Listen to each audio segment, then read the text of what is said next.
E nós temos um tema para a ministração de hoje, que é algo que a paternidade nos traz, que é identidade e destino. Será que você pode repetir comigo? Identidade e destino. Amém. E quando a gente fala sobre essas duas coisas, a gente lembra de perguntas que são muito comuns aos seres humanos. Você que já passou por uma consolidação, você vai lembrar que a gente faz essas perguntas. São perguntas de questionamentos, onde em algum momento da tua vida você fez. E a primeira pergunta é: de onde eu vim? E é claro, você veio dos macacos, né, irmão? Tô brincando. Mas o fato é, a gente sempre tem esse questionamento de onde nós viemos. Isso tem a ver com a nossa identidade, tem a ver com a nossa família, tem a ver com da onde nós viemos, e isso gera a nossa identidade.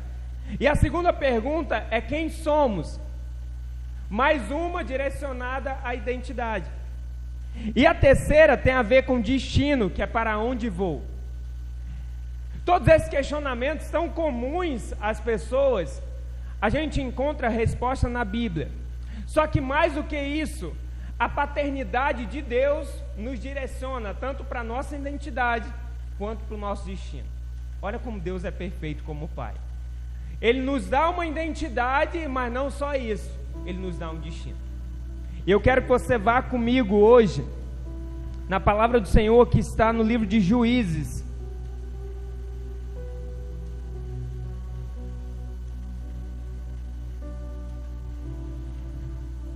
Juízes capítulo 1, versículo 1 também.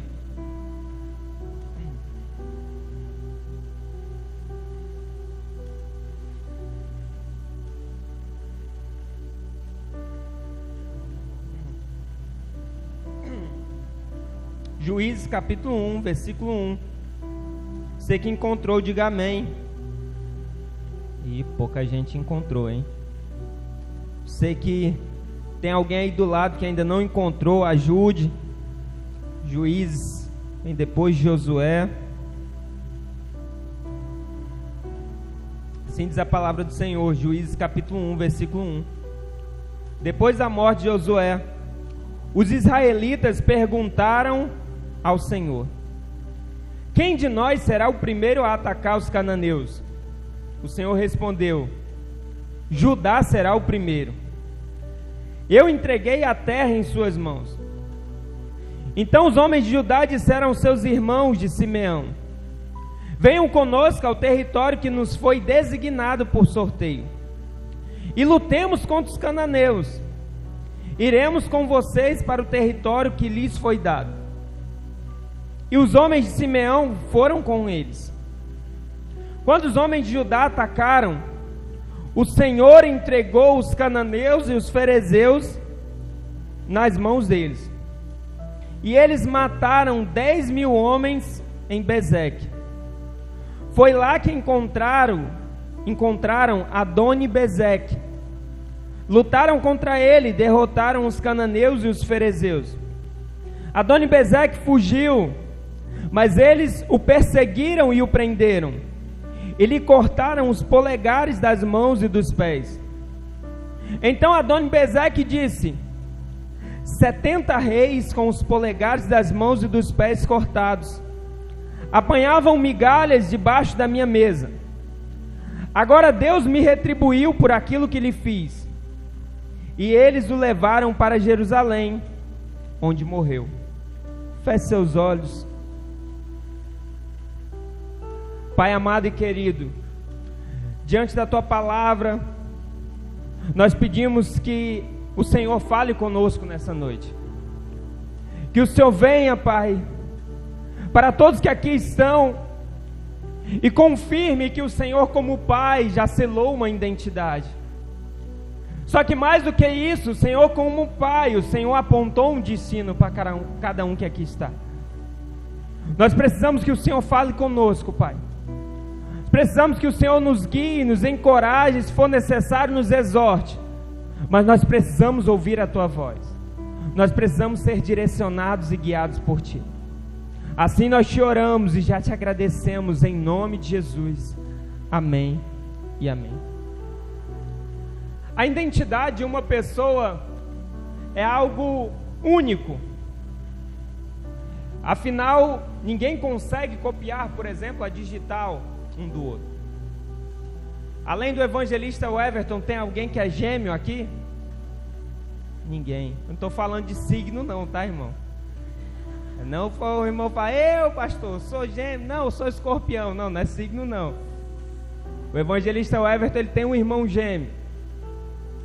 Só que as digitais são diferentes. Porque a digital, ela é única. A digital é algo apenas seu. E quando nós paramos para olhar como Deus cuida das nossas digitais, nós também olhamos para uma sociedade hoje com muita crise de identidade. Muitas pessoas que não sabem quem são. Muitas pessoas que não sabem de onde vieram. E têm vivido em intensas crises. Nessa semana eu vi um vídeo de uma pessoa que ela se definiu como um animal. E ela anda como um animal na rua. Eu sei que parece distante, parece longe, mas está acontecendo. Pessoas tendo crise de identidade. Não sabem quem são. Ou pior do que isso, através do que alguém diz, eu formo a minha identidade. Através do que as pessoas estão falando sobre mim, eu começo a formar aquilo que é a minha identidade. Isso tem acontecido e tem acabado com a nossa sociedade, porque nós temos visto pessoas que não sabem quem são, não sabem de onde vieram. E a partir do momento que alguém diz, olha, você não é digno de confiança, você é um mentiroso, você é feio. A pessoa fala, eu sou feio, eu nunca vou conseguir casar. Ai meu Deus, eu sou um mentiroso, eu nunca vou ser confiável para as pessoas. Isso vai afetando a nossa forma de agir, porque nós temos crise de identidade. Mas a partir do momento que nós olhamos para o Senhor como um Pai, nós sabemos que Ele olhou para nós e nos disse quem nós éramos. Quando Ele nos formou, a Bíblia diz que Ele nos conhece desde o ventre da nossa mãe. Ele nos conhece desde o início. E Ele disse que nós somos semelhantes a Ele. Então Ele como Deus, mas eu tenho que te falar, Ele como Pai, Ele formou a tua identidade. Ele disse, você é filho, você é filha. E como Pai, Ele é importante para essa identidade, irmão. Como Pai, Ele é importante para dizer quem a pessoa é. É por isso que eu vou abrir um parênteses para falar da importância que é para nós pais, as palavras que nós falamos para os nossos filhos. Às vezes é num momento de raiva, às vezes é num momento de dor, mas a gente libera uma palavra, e aquela palavra, ela constrói a identidade dos nossos filhos. Às vezes parece uma besteira, irmão, de dizer assim, esse menino é um bicho do mato, esse menino é muito tímido, não fala com ninguém. E às vezes foi só um momento, às vezes a criança não estava no melhor dia, mas eu como pai, eu liberei uma sentença. E a partir daquele momento, aquilo vai formando a identidade daquela criança. Então no momento de ira, eu dou uma segurada, mas eu não libero palavras de maldição sobre meu filho. Nós vimos na outra ministração que Noé amaldiçoou um filho. E Deus não usa Noé, vai usar Abraão para os outros propósitos. E eu falo de como é importante a gente liberar palavras e como o pai é importante nisso. Eu sempre brinco com a Hannah e eu falo, Hannah, você é minha princesa. E ela diz, papai, você é meu pinte. Aí eu nunca sei se ela está falando do cachorro ou do príncipe, né? Mas acho que é o príncipe. Irmão, e toda vez eu falo, Hannah, você é minha princesa. E um dia desse, ela está aprendendo a andar de bicicleta, já aprendeu. E eu fui filmar a Hannah andando de bicicleta. E ela andando, eu, olha aí, mãe, a Hannah andando. Só que ela não aprendeu a frear ainda, né, irmão? E ela foi direto. Quando ela ia bater na parede, eu gritei: freia, Hannah. Ela se levantou e disse: feia não. Aí eu: não, meu amor, é freio, ó, é aqui que você aperta. Ela disse: eu sou princesa. Porque como pai, a gente define a identidade do nosso filho. É por isso que o Senhor falou que nós somos semelhantes a Ele. Ele formou a tua identidade. Ele disse: ei, você não é obra do acaso, eu te formei. Pastor, mas o que é que isso tudo tem a ver com a passagem que nós lemos? Dê sua Bíblia aberta, nós vamos voltar para o texto. E nós vamos fazer uma pregação expositiva ao contrário, irmão, inverso. Nós vamos começar pelos últimos versículos. No versículo que nós lemos, no versículo 5, a palavra diz que foi lá que encontraram Adoni-Bezeque. Lutaram contra ele e derrotaram os cananeus e os ferezeus. Quem é esse homem de nome tão peculiar? De nome tão atrativo que você que vai ser mãe ou pai, tiver um menino, já anota aí, Adoni-Bezeque. Esse homem, ele foi um governante, só que ele tinha uma característica: ele fazia amizade com outros reis. E quando ele fazia amizade com outros reis, ele levava até a casa dele. Enquanto estavam lá no momento de comunhão, ele vinha com seus homens e arrancava os polegares daqueles reis. Enquanto arrancava os polegares das mãos dos pés, ele começava a fazer aqueles reis, que na cabeça seriam amigos, começarem a ser súdito deles e comerem a migalha que caía da sua mesa. Adoni-Bezeque representa para a gente uma síndrome que Satanás tem tentado fazer com muitas pessoas. O que Satanás tem feito? Ele tem tentado cortar a sua identidade.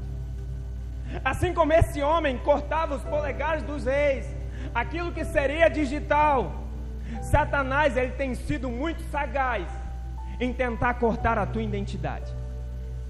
De você estar aqui, sair essa noite e dizer: eu sou filho de Deus, Deus me deu uma palavra, Deus me deu um propósito. Mas quando você sai e vai ali no meio do caminho, uma pessoa te diz assim: mas você um dia desse não estava bêbado na esquina? Ora, mas um dia desse você não estava fazendo negócios ilícitos? Então você agora é filho. E Satanás faz isso para tentar cortar a tua identidade, para tentar te desviar, assim como esse homem fazia.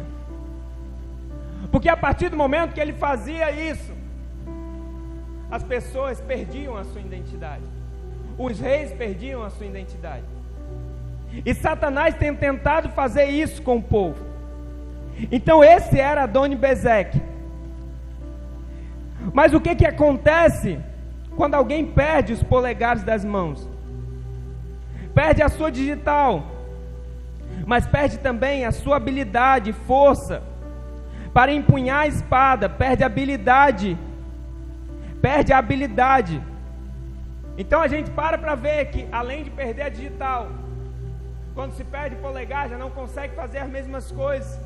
Como naquela época tinham guerras, eles precisavam segurar espadas, outros tipos de armas da época, e já não era a mesma coisa sem o polegar. Então, além de tudo, perder o polegar significava agora estar mais vulnerável. Agora eles já não estavam tão fortes como antes. E o inimigo, ele tenta fazer isso o tempo todo. Ele tenta fazer com que nós venhamos a perder o equilíbrio. É por isso que quando a gente recebe uma palavra, eu preciso fazer como Deus fala a Abacuque. Deus fala: olha, escreve a visão em tábuas, para que possa ver quem passa correndo. Então, quando Deus libera uma palavra na minha vida, Deus fala comigo, eu escrevo em tábuas para que ninguém possa apagar, para que eu lembre, Deus falou comigo. Para que mesmo que o inimigo tente arrancar, desfazer algo da minha identidade, ele tenta aqui, mas eu olho para a visão que Deus me deu, e eu pego e jogo fora tudo que o inimigo está falando. E a gente vai ver como esse nome e essa identidade, elas são importantes em nossa vida. Nós podemos olhar para a Bíblia e ver que na Bíblia, quando nós vemos os nomes das pessoas da época, é diferente de hoje. Se hoje eu te perguntar assim, olha, você sabe qual é o significado do teu nome? Talvez nem todos saibam. Às vezes a gente não pesquisa isso. Talvez esteja ficando mais comum agora pessoas pesquisarem o nome do filho. Não, você só sabe. Não, nasceu laçado, pastor. Vai ser tal nome. Se converte, irmão. Isso não. Mas o fato é, o nome é algo que você escolhe assim. Naquela época não, o nome tinha um significado. E nós olhamos, por exemplo, para Jacó e vemos a força do nome de Jacó. Onde Jacó chegava? Porque Jacó significa suplantador, ou seja, enganador. Então você imagina Jacó entrando e alguém falando, olha, está chegando o enganador, está chegando aquele que tenta tirar vantagem sempre. Então, à medida que o nome vai sendo falado, aquela identidade vai sendo enraizada, a ponto de, no momento onde ele está à frente do teu pai para receber a bênção, quem ia receber era Esaú, mas ele dá um jeitinho, porque ele está com aquele nome ainda o tempo todo, falando, não, eu sou aquele que tenta se dar bem em tudo. Só que sabe o que é bom, irmão, de você ter Deus como pai? É porque nós servimos a um Deus que muda a tua identidade. Porque ele fala, Jacó, se antes você era suplantador, agora você será Israel. Agora, Jacó, você terá o significado de nome que é aquele que prevalece com Deus. Então, se antes você era enganador, não, agora o teu nome carrega Deus. E olha a força disso para nossos dias, de olharmos para a nossa identidade, sabermos quem somos em Cristo e enfrentarmos qualquer batalha. Podemos falar sobre nome também com Elias. Nós vamos ver Elias desafiando os profetas de Baal. E a gente lê a passagem e fica se perguntando, meu Deus, que aquele homem desafiou os profetas de Baal? Porque Elias carrega, o nome Elias significa Yahvé é Deus, ou seja, só o Senhor é Deus. Então ele está sendo o tempo todo chamado. Quando alguém chama Elias, ele está escutando, só o Senhor é Deus, só o Senhor é Deus, só o Senhor é Deus. E quando ele ouve que tem pessoas servindo a outros deuses como Baal, ele, não existe outro Deus, porque eu vivi a minha vida sabendo que só o Senhor é Deus. E se o Senhor vela pela sua palavra, eu vou desafiar esses homens que servem a outros deuses. E você conhece a história. Os profetas de Baal, eles tentam que fogo caia do céu e não conseguem. Mas no momento que Elias começa a orar, e eu imagino, irmão, Elias orando e falando, no meu nome eu carrego uma identidade, e eu sei que só o Senhor é Deus.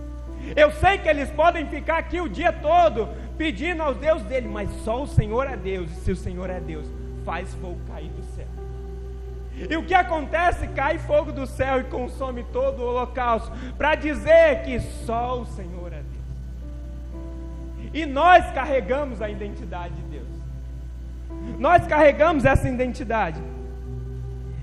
E quando nós olhamos para esses casos, a gente vê como um pai, Deus, ele se preocupa com como nós nos vemos. Porque a partir do momento que a gente desvia de como ele nos chama, se você vai lembrar do domingo passado, tá, que ele nos chamou de filho. Só que a palavra vai dizer mais. O apóstolo Paulo vai dizer, da qual nós falamos com ele, Abba, Pai. Nós dizemos, meu papaizinho. Então eu quero que você saia aqui dessa noite sabendo da tua identidade. Porque quanto mais firme eu estou de quem eu sou em Cristo, irmão, o diabo pode tentar. As provas podem tentar me parar. Mas se eu sei o que eu carrego, eu sei que independente para onde eu vá, Deus está comigo. Eu sei que eu posso enfrentar batalhas, e nós enfrentaremos aflições. Mas eu sei que foi Deus que me formou, e Ele está comigo independente das circunstâncias. Será que você pode cutucar o irmão que está do seu lado e falar, Deus está contigo?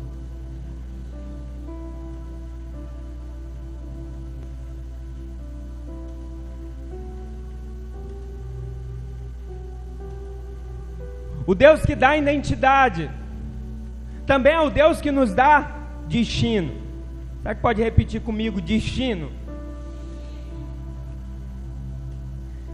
Quando a gente olha para o Senhor e a gente vê o Senhor como Pai, e nós ao mesmo tempo fazemos referência com o nosso Pai terreno, ou quem é pai aqui também se faz referência a si, de pensar quantas vezes nós olhamos para os nossos filhos e falamos assim, olha, eu quero que você faça isso, filho.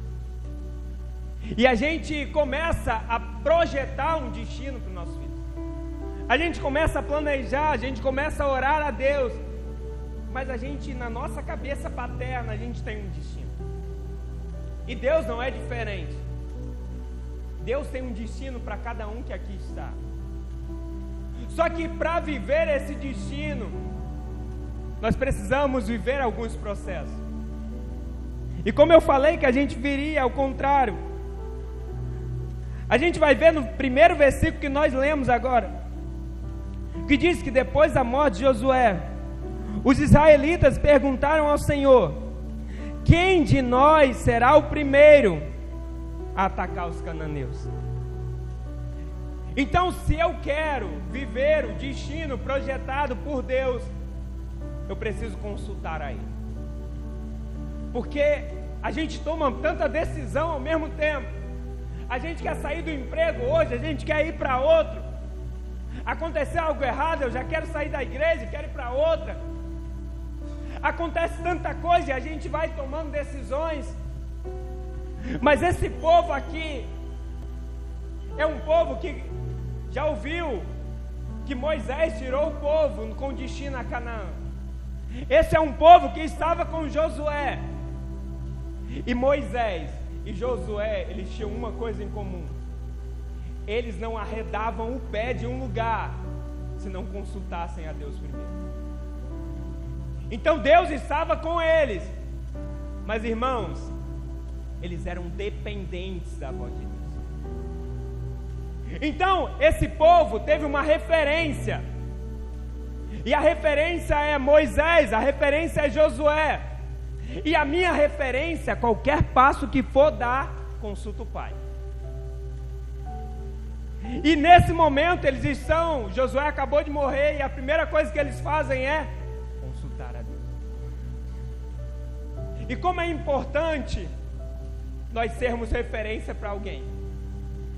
Porque quando a gente vai olhar na Bíblia, a gente vai ver Deus usando formas diferentes de misericórdias para algumas pessoas. Você vai ver Deus agindo com Davi, vai ver Deus agindo com Salomão. E você pode olhar para Davi e olhar, Deus teve muita misericórdia de Davi. Um homem que errou, um homem que falhou. Mas Davi não tinha referência. Já porque que Deus pesou mais a mão em Salomão? Salomão tinha referência. Tinha um homem que se quebrantava diante de Deus, tinha um homem que falhou, mas que tinha um coração segundo o coração de Deus. Então ele tinha referência para se basear. Deixa eu te fazer uma pergunta. Será que na tua casa o teu filho tem referência para se basear? Será que o teu filho tem referência de alguém que tem vida com Deus? Porque, irmão, a gente se veste de crente, Antigamente a gente até pegava uma Bíblia, hoje a gente tem a Bíblia até no celular, tem gente que nem carrega mais. E a gente vem com toda a capa de crente. Mas será que nós temos sido referência para quem está na nossa casa? Será que os nossos filhos nos veem orando, nos veem de joelhos, nos veem lendo a Bíblia? E a pergunta é, os nossos filhos têm referência? Porque esse povo sabia a quem consultar, porque eles olhavam para trás e viam o que quem tinha vindo antes deles tinham feito. E eu te pergunto, no momento da primeira dificuldade do teu filho, da primeira prova, o que ele faz? Sai xingando todo mundo? Começa a quebrar prato, bater porta? Começa a dizer, Deus esqueceu de mim? Começa a ser ingrato, falar palavras torpes? Será que essa é a referência que Deus quer de paternidade nossa para nossos filhos? Ou será que a referência que Deus quer para nós é de nós falarmos, filho, não está dando nada certo, mas a gente vai se ajoelhar junto e a gente vai orar. Filho, pode parecer que está tudo dando errado, filho, mas eu confio em Deus, e eu sei que o meu Redentor vive, e nenhum dos planos que Ele tem para a minha vida serão frustrados. Mesmo que você chore, mas você está de mão dada, e aquilo está sendo referência para Ele, porque no momento da prova, da dificuldade, o que Ele vai fazer? Eu vi meu pai orando, eu vi minha mãe chorando, eu vou chorar e orar também aos pés do meu Senhor. Precisamos ter essas referências. Precisamos também de um ar-condicionado, porque o negócio aqui está pesado. Quem está comigo pelo ar-condicionado, diga amém, irmão. Então, falou em ar-condicionado, irmão, até se anima. Falou, pastor, vamos trazer umas almofadinhas também, para a gente botar na cabeça? Para dormir não, irmão. Então nós olhamos para um Deus que dá destino. E aqui no versículo 2, o Senhor respondeu, Judá será o primeiro, eu entregarei a terra em suas mãos. Então os homens de Judá disseram aos seus irmãos de Simeão, venham conosco ao território que nos foi designado por sorteio, e lutemos contra os cananeus, iremos juntos para o território. E a gente para olhar, eles consultaram, Deus respondeu. Só que esse processo, ele contém 3 etapas. A primeira etapa é eu consulto ao Senhor, amém? Você está comigo? A segunda etapa é Deus responde. A terceira é a mais difícil. Valendo um pedaço de bolo, irmão. Qual é a terceira etapa? Enquanto eu bebo água.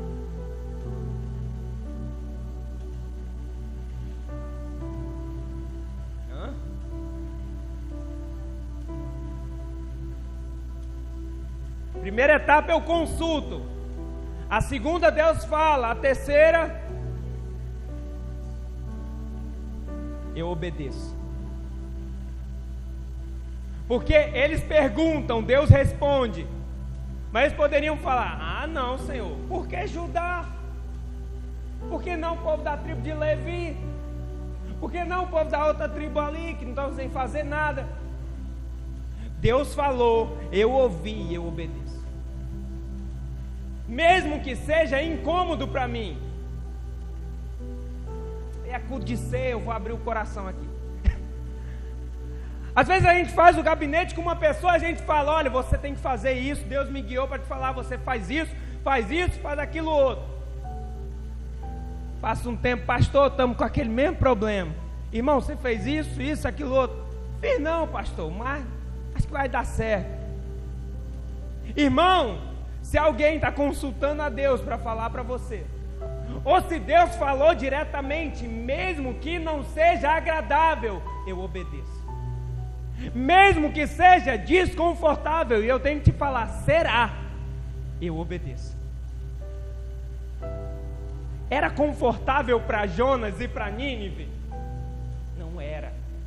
Povo ruim, povo difícil. Ele ouve a voz do Senhor, ouve a direção, mas ele obedece? Então a desobediência traz consequências. E a consequência para Jonas é estar na barriga de um peixe. A consequência de Jonas é ser gerada uma tempestade pela sua desobediência. E eu quero que você entenda que toda vez que você desobedece a voz de Deus, não é só você que passa as provas por conta disso. A tempestade não vem só para Jonas, a tempestade vem para todo mundo do barco. E às vezes você está batalhando em casa e fala: pastor, é tanto tempo que nada acontece, pastor. Olha, isso aqui faz anos que eu oro, pastor, e não dá certo. Não, pastor, eu acho que tem algum problema. E aí quando você vai olhar, será que você tem obedecido? Presta atenção, não vou nem falar de rema, não vou nem falar de uma palavra de Deus específica para você. Eu vou falar, você tem obedecido a palavra de Deus? Às vezes não precisa nem Deus falar. Irmão, tem coisa que não precisa Deus falar para você. Filho, não roube. Precisa Deus falar para você não roubar, irmão? Não, mas está aqui, ó. Filho, não cometa adultério. Precisa Deus falar? Está aqui, ó.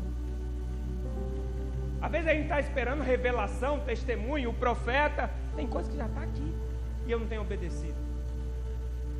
Mas tem vezes também que Deus fala diretamente conosco.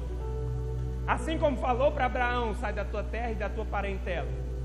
Aquilo é uma palavra para Abraão. Já pensou se fosse comum para todos nós aqui? Todo mundo sair da terra, todo mundo sair da parentela. Aquilo era para Abraão. E quando a gente olha aqui, a gente vê Deus falando: é Judá que vai primeiro. E Judá, além de Levi, Judá também representa louvor e adoração. É Deus deixando uma mensagem: antes de vocês guerrearem, vocês vão adorar. O Pai sabe que tem muitas coisas que para nosso racional não faz sentido. Irmão, me conta se faz sentido um crente passar por dificuldade, passar por prova e está dando glória a Deus. Faz sentido, irmão? Não faz. Será que faz sentido? Eu estou com alguém com problema de saúde, eu estou aqui e estou orando, eu estou louvando. Faz sentido? Não faz sentido. Mas é porque eu sei que o Pai me deu uma direção, assim como deu para esse povo. Antes mesmo de eu guerrear, eu adoro. Antes mesmo de eu estar vencendo ou não a batalha, eu ergo um altar de adoração ao meu Deus. Porque eu sei que Ele pode curar, mas Ele pode não curar.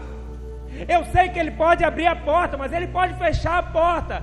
Independente disso, Ele continua sendo meu Deus. Mesmo que o mar não se abra, Ele continua sendo Deus. E Ele dá a palavra para esse povo. Quem vai à frente é Judá. Eu só tenho que ter uma certeza: eu ouvi a palavra, eu obedeço. Porque olha o que acontece no versículo 4. Quando os homens de Judá atacaram, o Senhor entregou os cananeus e os ferezeus nas suas mãos. Quem entregou, irmão? Me ajuda a pregar. Quem entregou? Pode ser melhor. Quem entregou? Então o Pai, Ele dá identidade, Ele dá destino. Eu sei que é difícil a gente falar isso, mas Deus respeita o seu livre-arbítrio. Respeita. Você falou: eu não quero ir.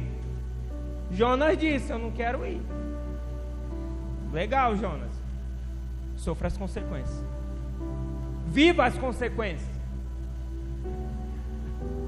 De Deus não se zomba. Tudo que o homem plantar, ele também colherá. A sua palavra não voltará vazia. Então toda vez que Deus fala, irmão, a gente precisa obedecer. Esses homens obedecem a Deus e o Senhor entrega nas mãos deles os cananeus e os ferezeus. E quando nós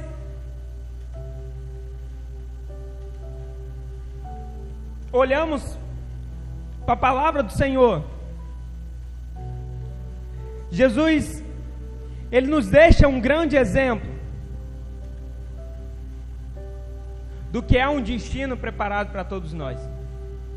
Porque temos uma identidade, temos um destino. E eu preciso te dizer que o teu destino, ele está forjado em duas etapas. Você tem um destino aqui na terra, com o que Ele te deu. Eu sei que você já ouviu a parábola dos talentos, mas Deus te entregou um talento. E o que você tem feito com ele? Sobre o que você tem feito com o que Deus te deu, com o destino que Ele te deu, você será julgado no tribunal de Cristo. Se eu estou usando tudo que Deus me deu, ou se não estou. Só que o destino do Senhor, ele é terreno, mas temos um destino muito melhor projetado por Ele, que é celestial. Então toda vez que pensamos para onde vamos, e eu sei que é muito bom a gente falar do céu, a gente fica feliz. Ô pastor, o céu, as ruas são de ouro e de cristal. São. Oh meu Deus, pastor, quer dizer que lá no céu não tem dor. Pastor, só por não ter dor eu já quero ir, porque eu tenho sentido tanta dor.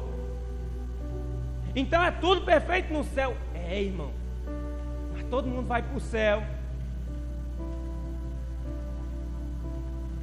Se a Bíblia chega a dizer que nem todos aqueles que dizem Senhor, Senhor, herdarão o reino dos céus.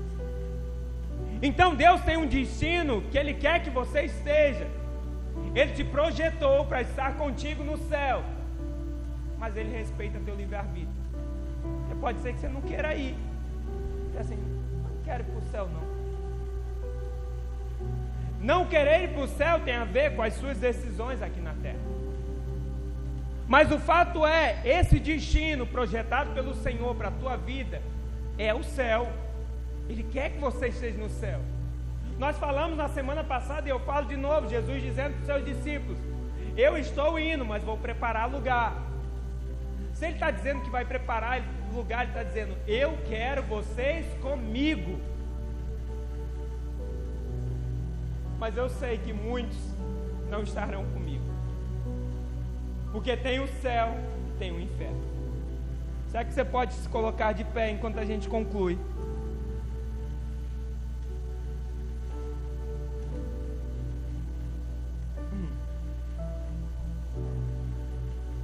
Então, olhando para o Pai perfeito, nós vemos a perfeição em identidade, a perfeição em destino. Olhando para o Pai perfeito, a gente vê que Ele cuidou de cada detalhe. Tudo que Ele fez em você foi com um propósito. Tudo que Ele entregou a você foi com um propósito. E você tem que saber, você é único. Deus te entregou algo que é só seu. Deus entregou um talento que é para você, que o irmão do lado vai ser muito diferente, porque Deus pensou em você. E Deus também projetou um destino terreno. Deus projetou o melhor dessa terra para a tua vida. A Bíblia vai dizer que nós comeremos o melhor dessa terra.